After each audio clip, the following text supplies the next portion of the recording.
Okay, I think we're set to go.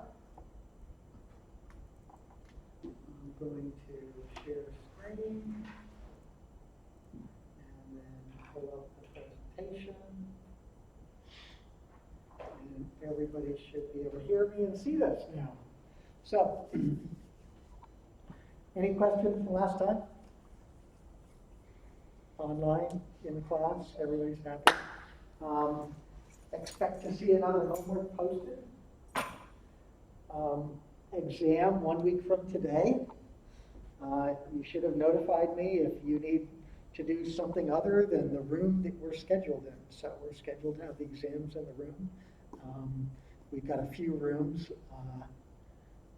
I'll have to post those again, but usually we had 2 rooms last time. It'll probably be the same 2 rooms. And then if you did not think it could get any better, it is getting better. Next week, we're going to meet 5 times. Tuesday is a Wednesday schedule, and Thursday night is the only time I can do a review session. And if you want to count the exam, that makes 6 times. So next week is your week of fluids. Dress appropriately. Write in questions about that. And again, the review session, unfortunately, I've got all my afternoons scheduled next week. So plus I've got classes almost every day. So Thursday afternoon, which is the night before your exam, that's probably when you're going to be studying anyway. It's the last minute. So the review session, I'll probably start around, I don't know, 3:30, maybe earlier, I don't know, I have to look at my schedule. And again, it's all online. We address homework problems. If you can't make the review session, it's not the end of the world. Contact me electronically, set up a Zoom meeting, come by my office, shoot me an email. I'm sure we can answer any questions you may have. We have class Wednesday though, right? We don't have class Wednesday? Yes, Wednesday. It's what day? Veterans Day? Veterans Day, is that a holiday? Yeah. You just made my day. Oh, okay, cool. Anybody who saves me time is a hero. All right, so evidently I was just told Wednesday is Veterans Day, and what's your name again? Travis. Travis is giving everybody in the class the whole day off. All right, so this is the momentum equation that we've been dealing with, and for this momentum equation, we can apply that to any control volume, particularly when we see that the geometry of the flow field is changing and there are significant velocities involved, and the velocity vector has a significant change in that short distance. And then we started off last class talking about fixed vanes, and the nice thing about the fixed vanes is that you have all free jets in these systems, and it makes the analysis really simple. Really, the resultant force is the force on the vane, and there's no other forces. Now, you could have some very specialized problems, for example, submerged systems, and you can have submerged jets on submerged vanes. Okay, I'll leave that to when you graduate and you're actually working in real applications, but you should be able to do this. In that case, you don't have free jets, you have submerged jets, but the analysis would be the same. And again, I've given you this rubric on how to do these problems, and this is the last time you'll see it today, but we always use that rubric when we're doing a momentum problem, and you should be able to get through it nice and easy. And again, what you're ultimately after to perform the momentum analysis is at the bottom of this slide. You know, we need to have the pressures, the flows, and the velocities to perform the momentum analysis, and ultimately we will compute a resultant force. Again, fixed vanes. And then last time we talked about a vane example, and this is the example we went through. Did we do this last time? Yes, we did. Yes. Yeah, and so in this example last time, again, what you have is a single vane. And that means it's not only one vane all by itself compared to a series of vanes like you might see in a turbulent pump. This is just one vein, like a snowplow, or the scoop under the old steam engines. They would have a trough of water between the rails, they'd drop the scoop, and the water would scoop up and fill the hopper again with water so the steam engines could keep going. So there are many instances of single veins. And what we did was, in this example, we came up with a control volume. And for that control volume, we analyzed the system for these resultant forces. When you have one entrance, or one inlet, and one exit, these are the equations you get. If you have more than one entrance or more than one exit, you will not get these equations. They'll look like these equations, but you just have more terms. So these two terms, the rho Q V and the rho Q V cosine theta, represent the momentum fluxes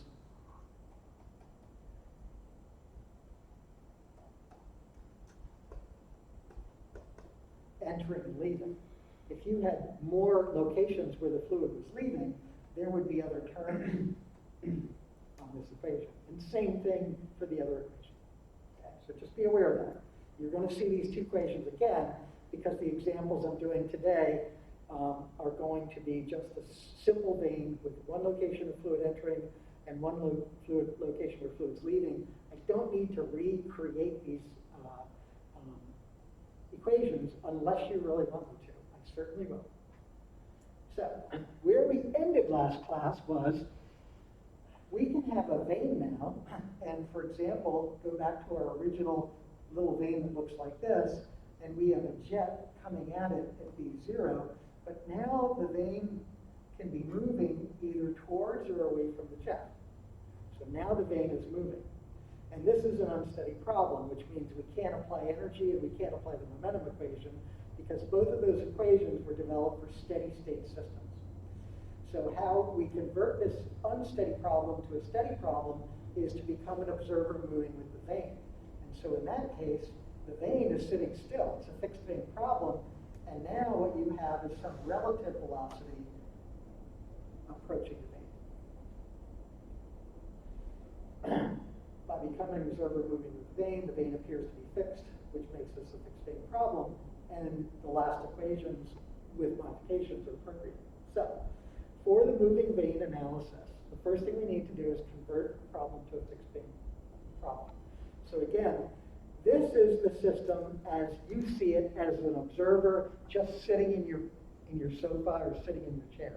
The vein's moving, fluid's coming on at V0 and it's leaving at V2. And sometimes V2 can be almost 0. If you think about a moving vein you have seen dozens of times, if you live in New England, snowplow. Is the snow on the road moving? No, it's got a 0 velocity. But when the plow comes by, it shoots off the plow. So V0 and V2, when this is an unsteady problem, are two different velocities. However, if you become an observer moving with the snow plow, it appears that the snow is coming onto the plow and leaving the plow almost at the same velocity. Okay? So that's the difference between unsteady and steady. And so we need to convert this to a fixed vein problem. If V0 is the approach velocity, U is the vein velocity, and again, you can be towards or away from the vein, and that's what distinguishes a pump from turbine. And there are a lot of instances when V0 is 0. I just gave you the snow. How about a ship and a propeller? The ocean is just sitting there, and the propeller is actually moving through the fluid. The fan you put on in your room, the air in the room is more or less just sitting there, and the fan all of a sudden is generating flow. So these are vector equations, and I should have put the little arrow above them. And as vector equations, what we need to do is in a vector manipulation, subtract u from V0. Again, that's a vector manipulation. So when we do that, that gives us the relative velocity. The relative velocity vector is Vr, and it's equal to the approach velocity vector minus the vein velocity vector. And this creates a fixed vein problem. So the fixed vein problem now is the vein is fixed. It's not moving at all because you're an observer moving at you, moving at the vein velocity. And now what you have is the relative velocity going on and off. This is true in a horizontal plane. If you have a vertical plane, that's not true. VR reduces in the vertical. Again, the example I gave you last time was shooting your garden hose into the air. And since this is a moving vein, now what we can do is start to look at power. And the power either put into the vein or the power the vein takes out of the problem, takes out of the fluid, whether you're looking at a pump or a turbine, is the horizontal component of the velocity times the vein velocity here. Because again, the vein is sitting some distance away from the center of rotation, and this force is being applied at a certain rotational speed. So force times velocity gives you the dimensions of power, force, length per time, Newton meter per second, or foot-pounds per second. Foot-pound per second can be converted to horsepower, as you saw when we were talking about energy. Newton meter per second is a watt, and we typically just convert that to kilowatts. So let's do an example now that we've kind of walked through the principles of the moving vein. I'm going to show you a single vein. And again, after we finish single veins, we'll talk about a series of veins. And there's just a minor manipulation. That's all you have to worry about. So for the single moving vein, what you're trying to do is calculate the force components parallel and normal to the approach jet due to the water jet. What is the rate of work being done by the vein? So this is what the problem looks like. It's in a horizontal plane. And these are just construction lines, parallel construction lines. And what you have is a vein whose final angle is 10 degrees off of the horizontal. So if this went fully and turned the fluid all the way around, that would be a 180-degree angle, right? However, it's not going through a full 180, it's actually turning the fluid through 170 degrees, okay? And again, what the problem we did last class, we had a simple 30-degree angle. But again, this angle is what will be used in the equations we developed. Last time I explained that no matter what the angle is, you get the same equations for Rx and Ry. So we're going to have an approach jet coming at this vein at 120 meters per second. It's always good now and then to use SI so you remember how to use it. I have yet to do a design project in the United States that uses SI. Some federal agencies want to see it in reports, in scientific reports, but in this country, we're still using BGS. The cross-sectional area of the approach jet is 0.001 square meters. And obviously, if I multiplied those two together, I would get the approach discharge, 0.12 cubic meters per second. The vein, however, is running away from this approach jet at 40 meters per second. That's obviously slower than the 120 meters per second. So this jet is going to hit this vein right along the surface and come off of it. And it will come off of it at some velocity. And that velocity is not 120 meters per second, as you'll see. So the question asks for Rx. The force components parallel and normal to the approach jet. So as before, Rx and Ry. And we can certainly add those together to get the total vector capital R. Okay, so this is basically the problem. And after you get Rx and Ry, the next problem is what's the rate of work being done, meaning what's the power? Vein power, P vein. Okay. So, these are the steps. You first need to create this unsteady problem to a steady problem by removing the vein velocity from the approach velocity. So in this case, so these are the steps that were on the previous slide. I'm going to zip back really quickly. So these were all the steps on the previous slide. So the relative fluid velocity is 120 meters per second. That's V0. U and V0, we call to the right the positive x direction. So V0 is a positive 120, U is a positive 40, V0 minus U is 120 minus 40, or 80 meters per second.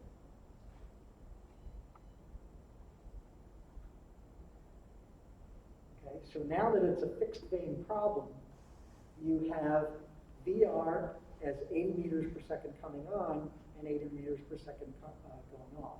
Remember, this is in a horizontal plane.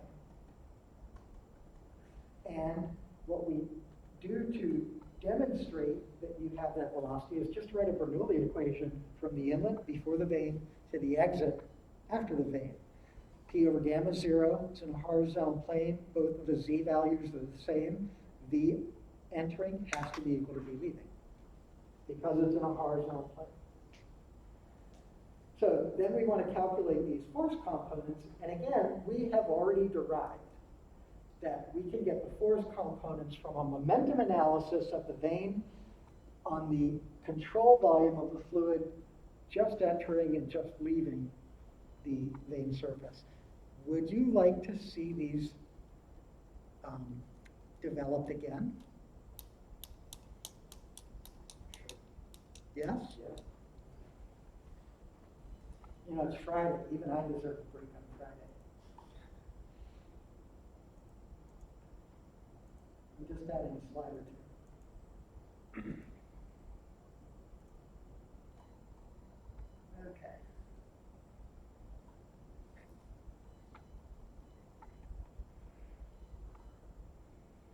So,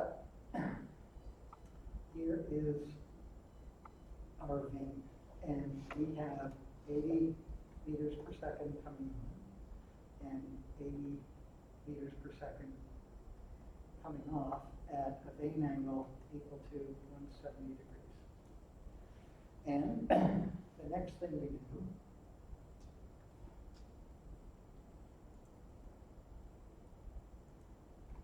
do is draw the control volume.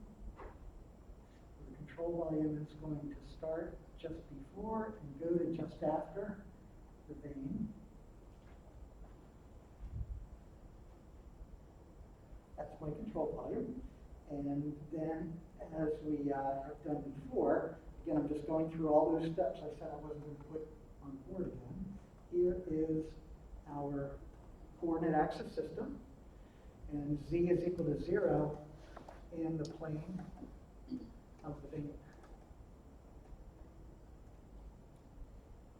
Yeah, so again, I'm just going down the steps in that rubric. So for this, we've got a rho QV term entering here. And let's call this and this is rho QVR. And this is entering, and we've got rho QVR leaving.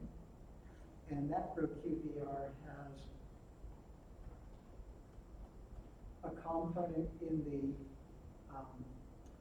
horizontal direction and has a component in the vertical direction. And then again, we assume that we have this resultant force vector. We're just assuming the direction, and it has components in x and y. And so then what we would do is, say in the horizontal direction,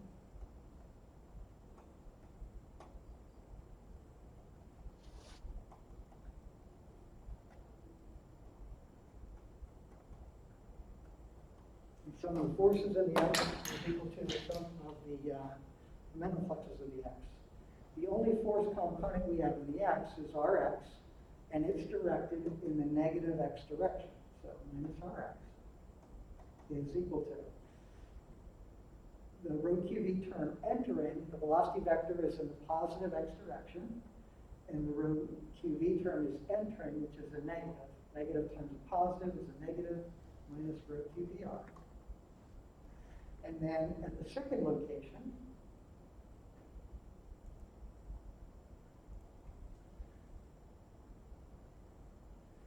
we've got a rho Q VR cosine theta term. The VR cosine theta is in the negative x direction.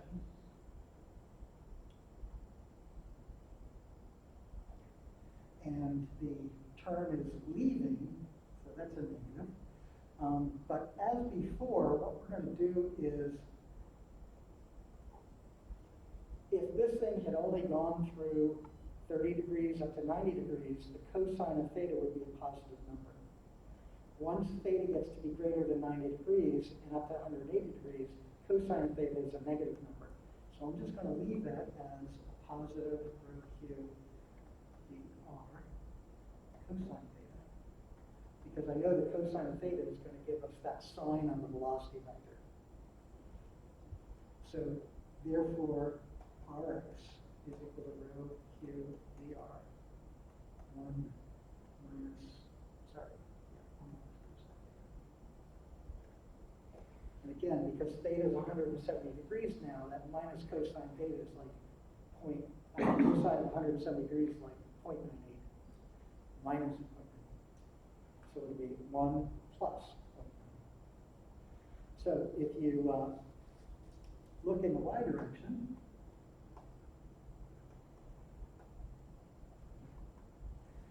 the only force we have is Ry, and that's in the positive y direction, and that's equal to the sum of rho QV, and there's only one term in the y direction.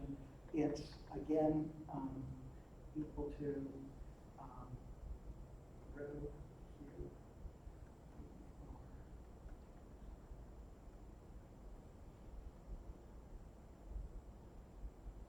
And so if you go back, to where this all started, yep. We were on this slide, and my question was, do I need to redo those equations? So I just redid those equations for you. So again, these equations are good for any single vein in which there's one location of entry and one location of exit. So we know what the density is. We have a water jet, so that's not 1,000, well, it's about a little less than that, say 998 kilograms per cubic meter. VR is 80 meters per second. Theta is 170 degrees, and what we now need is the discharge, QR. QR is the relative velocity, which we calculated before, times the approach cross-section. So that's 80 meters per second times 0.11 meters squared, or 0.08%.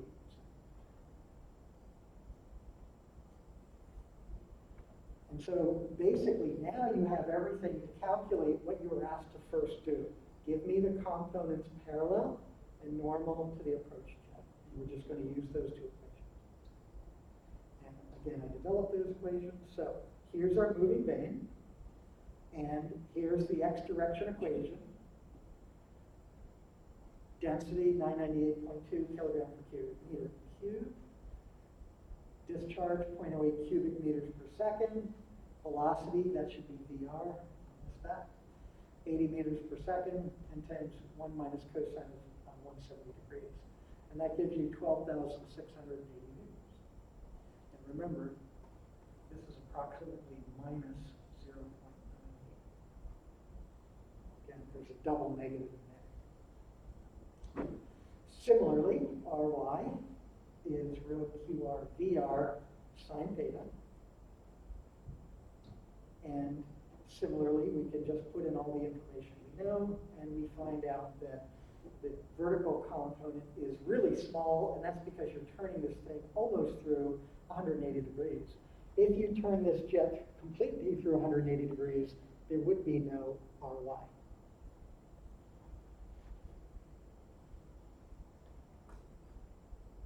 So, this is what we just found. Ry, Rx. And I've redrawn what that looks like on the vein. So Rx is really large. It's almost a little more than 10 times Ry. And if we wanted to know the magnitude of the overall vector, the total resultant force, The magnitude of that force would be the Pythagorean theorem, square root of the sum of the squares. And when we put that in there, we get 12,730 newtons. And then again, we can always figure out the line of action of that force. And in this case, for example, the tangent of that angle would be Ry over Rx, and that's about 5 degrees.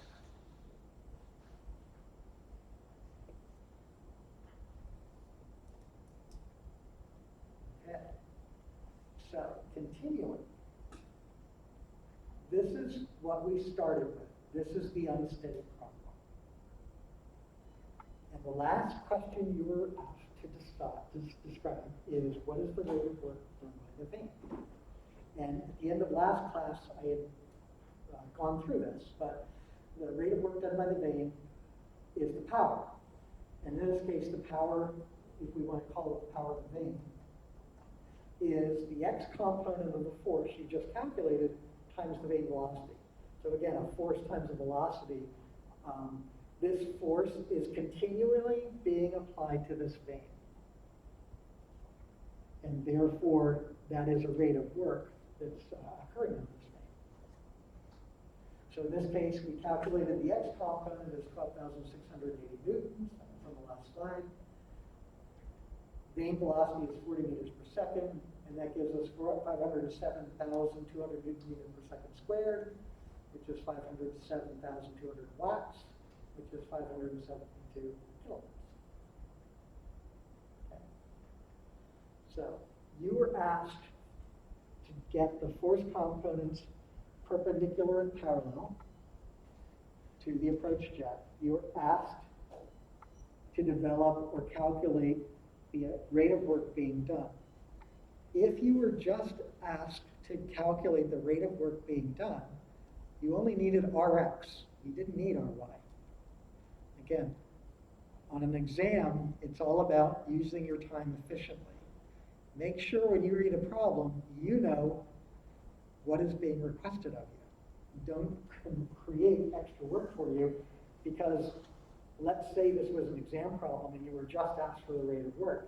If you calculated the value of Ry, you know, that's nice to know, but we can't really give you any points for that, can we? Because it's not part of the problem. That's like you writing down what the temperature was and what the weather was outside. It's nice to know, but you're not going to get any credits for that on your homework or your exam.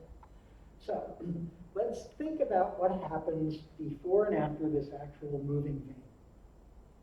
Before the vein, you have this jet coming at the vein, and all the energy is being held as kinetic energy, v squared over 2g, specifically v0 squared over 2g. So the energy grade line, you know, again, this is a free jet. This is a free jet entering. And so somewhere, remember, the z direction is perpendicular to the plane of this slide or the plane of this board, is v0 squared over 2g above this surface. That's where the EGL is here. And then the fluid is riding the surface, and it's going to leave at v2. So the fluid power before the vein, remember power when we were talking about pumps and turbines.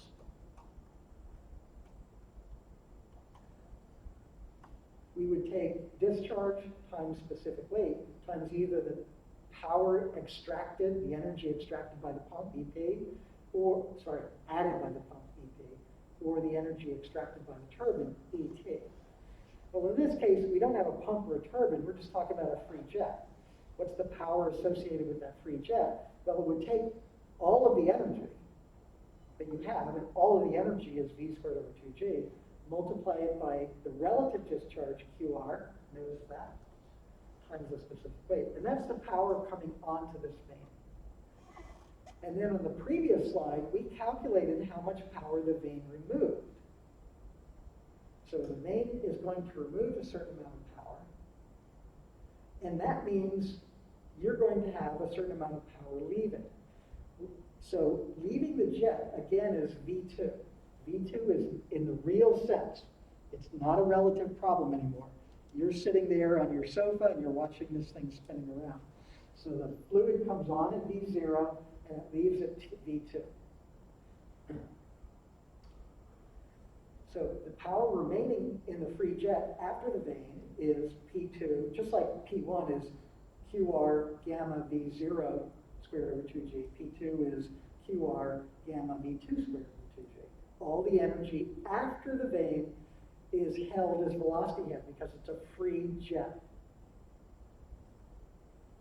And so if we know that we had a power entering and we calculated the power extracted by this vein, remember when a vein goes in the same direction as the approach fluid, it's a turbine.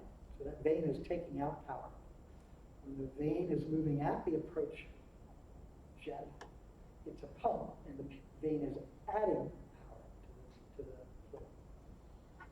So in this case, if you take the power equation and rearrange it, P2 is equal to this, and so if we bring 2G to the other side, divide by Q over gamma, take the square root, we get this equation. So you're going to see these same equations on the next slide, but we can calculate V2 from the same problem. So again, it's the same slide. Before the vein, all the energy is V0 squared over 2J. 20 meters per second squared, divided by 2 times 9.81 meters per second squared. And that gives us 733.9 meters. So again, if this is the XY plane, 734 meters that way is where the EGL is. The fluid power before the vein is QR gamma V0 squared over 2J, which we know the discharge, again, was V0 A0, 0.08 cubic meters per second. Specific weight of water, 9790 or 9800 per meter cubed. And then the V0 squared over 2G we calculated just above as 733.9 meters. And then I divide that product by 1,000 watts per kilowatts to get an answer in kilowatts. And if you recall, we calculated the vein power in kilowatts as well. So that's the power entering. And then again, we calculated, once we did the momentum analysis, we could calculate how much power the vein was removing. The vein removed 507.2 kilowatts. So basically, the power at this location, at the remaining jet, is 68.2 kilowatts. And that power is equal to P2, which is QR gamma V2 squared over 2J. And all we do then is rearrange that equation to get the very last equation on the slide right now. So now that we know everything on the right-hand side, we can calculate the real velocity of the fluid leaving. So the fluid leaving is leaving at 41.3 meters per second. So again, when you look at this as an observer, it's a very complex situation. The vein's going this way at one velocity, the approach jet is coming in another velocity, and the fluid's coming off at yet another velocity in a completely different direction. And you can actually do a vector analysis and figure out the actual direction of V2. V2, I show it like this, but V2 could actually be like that. That's how it's coming off the vein. And you would have to do a vector analysis of the velocities to figure that out. Okay. In the remaining, are there any questions on this? Great. So, that was a single vein. There are some very simple modifications we make when we talk about a series of veins. So again, the fan you put in your room or a ceiling fan, they typically have more than one vein. Ceiling fan typically has more than one vein. So in the problem, whenever you see homework problems or exam problems, the first thing you need to assert or assess is it a single vein or a series of veins? It's always going to be clearly in the problem. Although the relative discharge is used for the single vein for forces and power, for a series of veins, all of the flow, Q0, is hitting or impinging on one or more of the veins. And so when we look at the force and the power equations, we need to use Q0 and not QR. So I'm just going to go back to the single vane problem.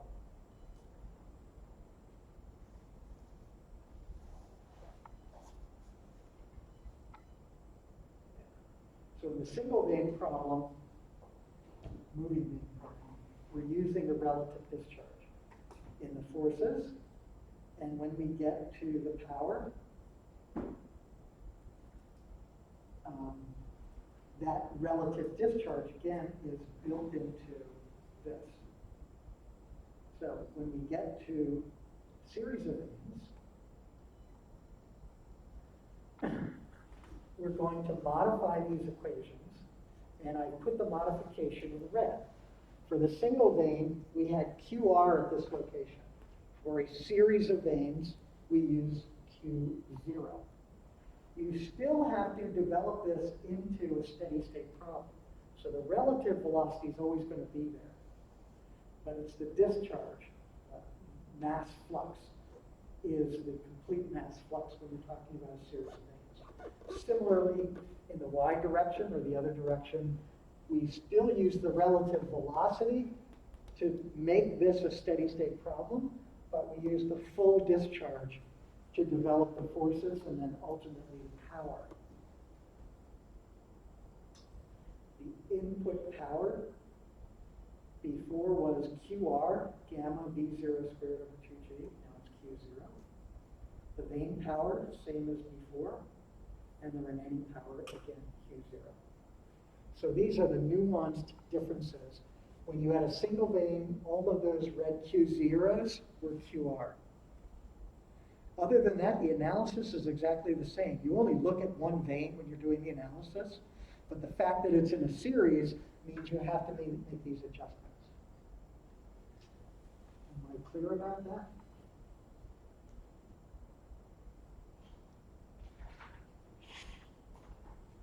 Any questions online? All right, so.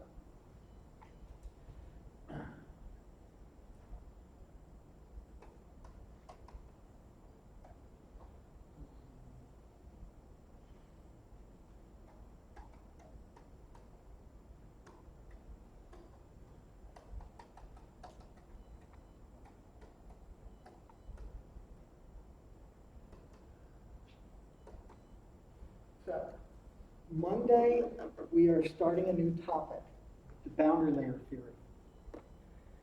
Monday and all the way to the last day of classes will be on exam 3. Exam 3 is the third exam. It's not a semester cumulative exam. It's just a third exam from the material starting on Monday to the end of the semester.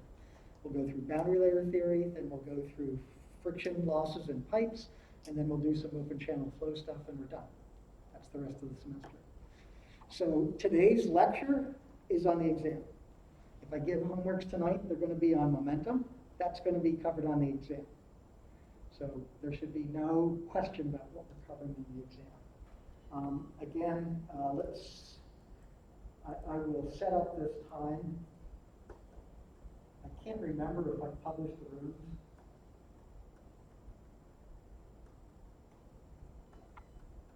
We'll post those on Canvas. And then review session will be Thursday PM.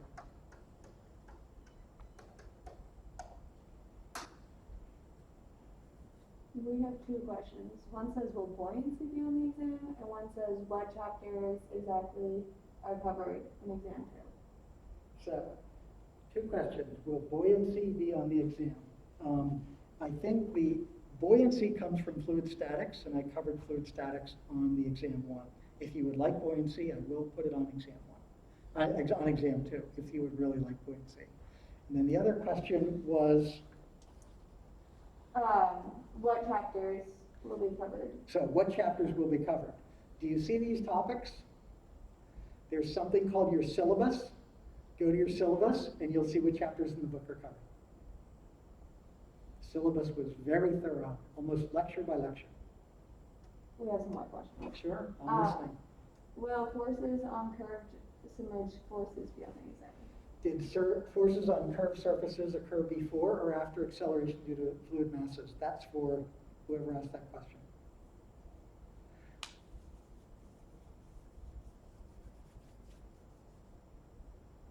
No answer. So, forces on curved submerged surfaces, like buoyancy, like forces on plane submerged surfaces, is fluid statics. Fluid statics happened before this. If you would like me to put fluid statics on the exam, just let me know, and I will. I think we've covered fluid statics, and we're moving on. Honestly, you have acceleration due to fluid masses in the 3 laws of fluid mechanics. That's a lot to cover. So, We have no fluid statics, please. yeah, so as I say, look at the syllabus, and you will see these as M members, and everything, all the homework problems, the readings, that is what it covers.